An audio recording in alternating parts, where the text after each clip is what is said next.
শশার এই বটবটি গাছ হয়ে গেছে ইনশাল্লাহ। এই যে দেখেন, এই যে মিষ্টি নাও বটবটি, এই যে মিষ্টি নাও বটবটি 45 দিনে নাও ধরবি ইনশাল্লাহ। এই বটবটিও 45 দিনে রান্নার সময় হয়ে গেছে। এই যে কালকে বিষ দিছি, হ্যাঁ এখন এটি জাংলাত উঠা যাব ইনশাল্লাহ। এই যে বটবটি গাছ 45 দিনে বটবটি, এই যে দেখেন বটবটি গাছ, এই যে বটবটি গাছ, প্রচুর বটবটি গাছ ইনশাল্লাহ জ্বালাই গেছে।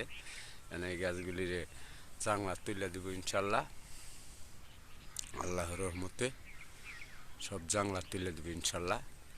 সবাইকে ধন্যবাদ। আসসালামু আলাইকুম প্রিয় দর্শক। এই যে দেখেন দর্শক, একটা জায়গায় কয় প্রকারের চাষ, এই দেন বটবটি, মিষ্টি নাও, কলা, উপরে জাংলার উপরে উঠে যাব বটবটি, মাটির নিচে থাকবো চায়না বিলাতি। এই যে দেখে, এই যে গাছ, এই যে এই যে মিষ্টি নাও গাছ, এই যে দেখেন, এই যে মিষ্টি নাও গাছ, এই দেখেন, এই যে এখানে শশার দেশি শশা, এই যে মাটি নষ্ট হয়ে যায়, পাড়া মারছে শিয়ালে, শশার বেশি জ্বালাই যাবে ইনশাল্লাহ।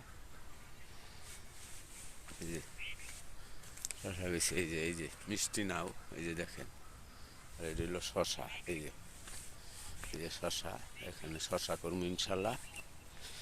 এই যে শশা, এই যে শশা বেশি লাগাইছি,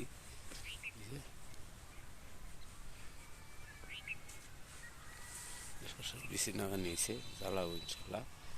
এই যে